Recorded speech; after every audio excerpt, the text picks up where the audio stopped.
Oi, eu sou a Milena Faria Pintor e esse é o seu canal de vida inteligente na internet. Vou tirar o óculos aqui, que vocês sabem que é de praxe, né? Início de vídeo eu tiro o óculos sempre reclamando da mesma coisa. Ai, que faz reflexo. Caso você seja uma das 15 pessoas que assistem meu vídeo, fica de olho nessa playlist de cultura pop aqui, onde a gente discute história, falando de Game of Thrones, falando de Vikings, de Django Livre, de Forrest Gump. Tem uma playlist também de House of the Dragon. Todo domingo a HBO Max libera episódio desse prequel da série Game of Thrones dentro do universo das Crônicas de Gelo e Fogo. E eu tô aqui toda segunda fazendo análise, beleza? Dá uma forcinha aí. Hoje a gente vai aprender História do Brasil com literatura russa. Dostoiévski, Lev Tolstói, Anton Chekhov, Gogol, autores de clássicos da literatura russa como Os Irmãos Karamazov, Guerra e Paz. Eita, meu gato caindo da janela. Os Irmãos Karamazov, Guerra e Paz, Crime e Castigo, O Idiota, O Capote. Mesmo que você não tenha tido o prazer de ler esses clássicos por medo, por falta de tempo, por preguiça, com certeza você já deve deduzir que se possa aprender muito sobre história com esses gigantes da literatura russa. É evidente que esses romances acabam sofrendo influência do contexto em que foram escritos, então Dostoiévski vai falar da perseguição que ele sofreu, vai falar do tempo que ele passou preso, de Napoleão por conta das campanhas, das investidas que Napoleão fez na Rússia.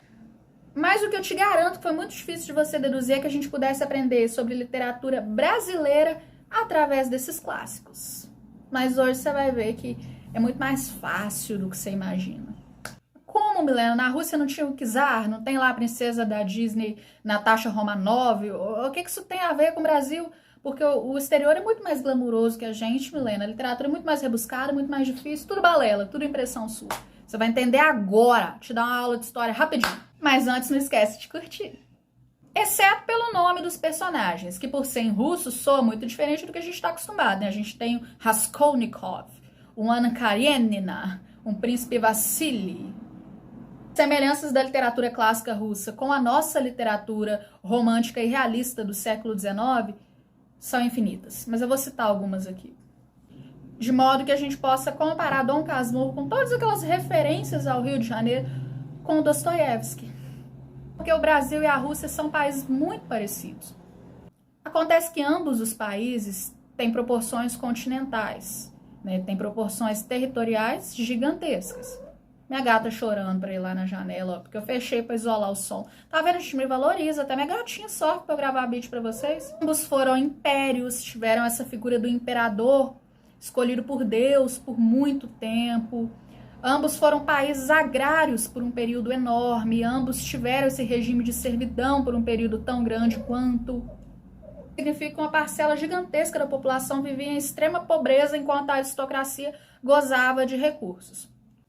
Enquanto o povo passava fome, sofrendo com as intensas invasões do Napoleão, mandando seus rapazes para a guerra, a aristocracia, aqueles ao redor da corte, sabe? Aqueles que mesmo que não fossem da nobreza, viviam ali ao redor, tinham cargos públicos, viviam de herança, viviam de jogatina, viviam de fornicação, adultério. Os conflitos eram sobre paternidade, os conflitos eram sobre traição, os conflitos eram sobre herança, sobre interesse. O povo era muito ocioso para ter conflitos reais, o que é basicamente visto na obra de Machado de Assis. A gente vê muito funcionário público, né? Vamos lá, Ivan Illich, e muita infidelidade. Então toda essa atmosfera de provocação, de dualidade, de crítica social, é como se Dostoiévski tivesse vivido aqui durante o Segundo Reinado. De modo que a vida do Brás Cubas tenha sido tão infeliz e miserável quanto a do próprio Ivan Illich. De modo que a Lolita seja tão vítima do ponto de vista do narrador quanto a nossa Capitu foi. De modo que a própria Capitu e a Anna Karenina tenham sido julgadas pelo machismo da posteridade tantos anos depois. Você já leu ou já ouviu falar do Primo Basílio e ficou encantado com a sensualidade, a sexualidade aflorada dos personagens que estão ali num caso extraconjugal? Você precisa ler A Dama do Cachorrinho, então. De fato, pela época, né, a gente está falando de quase 200 anos atrás, a linguagem vai ser mais formal, vai ser mais rebuscada mesmo, que pode trazer certa dificuldade para você que escreve para mim fazer, tá acostumado com as abreviações do Instagram e acha 140 caracteres um absurdo para ler.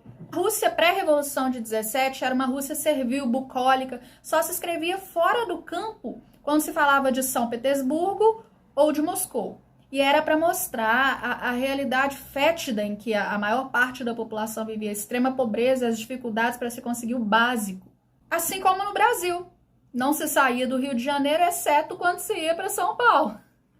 É muito interessante entender como que um país lá do outro lado do mundo, no hemisfério norte, consegue ter literatura parecida com a nossa. A Rússia também viveu um período não de escravidão declarada como o nosso, de tráfico de pessoas declarado como o nosso, mas de servidão absoluta, onde a pessoa vivia para trabalhar em troca de ter onde dormir e o que comer, cuidava da terra para ter a terra para cuidar.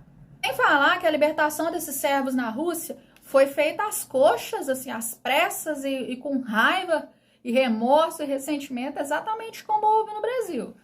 No Brasil, a gente sabe que houveram algumas leis que foram flexibilizando essa abolição, né? Primeiro vamos abolir dos mais velhos, depois dos nascidos de escravos, até de fato em 1888 abolirem totalmente a escravidão. Mas é assim, ó, você é meu escravo aqui na fazenda, fica na minha senzala de madrugada, de dia, trabalho o dia todo, agora você vai embora que eu não posso mais ter você não. E os escravos saíram do campo, se aglomeraram nas cidades, em cortiços e favelas, sem ter o que comer, sem ter como trabalhar à margem da sociedade, marginalizados, sem ofertas de emprego reais como as que os brancos tinham, justamente por não terem capacitação, justamente por não terem qualificação para tal. O que também aconteceu na Rússia, o que pode ser evidenciado em livros como O Capote, do Gogol, as pessoas morrem de frio, literalmente. Tudo que o rapaz tinha era o casaco dele, ainda roubaram o casaco do homem. As pessoas contam os centavos para viver. O nosso protagonista de Crime e Castigo, Raskolnikov, ele chega a cometer tal crime, né, o que é o spoiler, tá no título, porque vive extrema pobreza, porque ele já não tem mais roupas para vestir, ele não tem como pagar a pensão nojenta onde ele vive, ele já não tem o que comer mais. Tanto na Rússia quanto no Brasil nós tivemos esse regime imperialista, né? Nosso imperador aqui era um Bragança, lá era um Romanov. Em ambos os lugares muito religiosos, né? A Rússia tem a própria igreja ortodoxa, é um cristianismo, é um catolicismo diferenciado do nosso, mas o Estado tinha essa religião como a principal, como a que a grande maioria afirmava seguir nos censos. Então a religiosidade influencia muito essa literatura. Obras literárias, tanto de lá quanto daqui, a gente vê uma influência muito grande do misticismo, né? Da maçonaria, de seitas, de grupos secretos. Dom Pedro, por exemplo, era muito chegado na maçonaria, o que fez com que a igreja ficasse muito descontente com ele. O nosso herdeiro de Guerra e Paz também. Então, em países atrasados economicamente, né, não industrializados, majoritariamente agrários, onde as pessoas vivem em verdadeiro ócio quando são de camadas da sociedade mais abastadas, essas questões de casamento, de paternidade, são muito influenciadas e roteirizadas, coordenadas e controladas pela religiosidade. De modo que a mulher adúltera, ela sofre castigos como um trem passando por cima da cabeça dela. Não vou dar um spoiler, mas isso acontece no clássico da literatura russa. Não tem o direito de se apaixonar por outro sem perder filho, sem perder família, sem perder nome. E o homem vive em jogatina e adultério. Na literatura brasileira, essa miséria urbana é muito retratada em obras como Cortiço, de Heloísio de Azevedo. Então, se você gosta de literatura brasileira, experimenta ler um livro russo que você vai gostar muito mais. O meu favorito, por exemplo, de toda a vida... Tá, eu vou correr o risco de parecer bem idiota de dizer isso aqui agora, mas o meu livro favorito, lá empatado com Pequeno Príncipe, Crime e Castigo. Crime e Castigo é muito real, que a gente está dentro da cabeça de um protagonista que está enlouquecido de culpa depois de cometer uma atrocidade, que vive em situações tão miseráveis que faz a gente justificar o que ele fez, mas de modo que ele tem pensamentos tão errados. Não errado no sentido de vou cometer um crime, isso é errado, mas é errado no âmago dele, de considerar as pessoas inferiores como piolhos. Se você gostou de Dom Casmurro, você vai amar O Eterno Marido.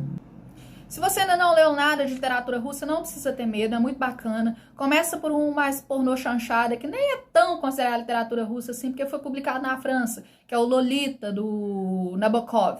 Nabokov, por exemplo, é um discípulo ferrenho do ódio a Dostoiévski. Então, ele escreve de uma maneira diferente, mas ainda é literatura russa, você vai gostar. Minha intenção aqui não é só te ensinar a gostar de história, mas entender como a história está em tudo. Se você gostou desse tipo de vídeo, se inscreve no canal que tem muito mais aqui.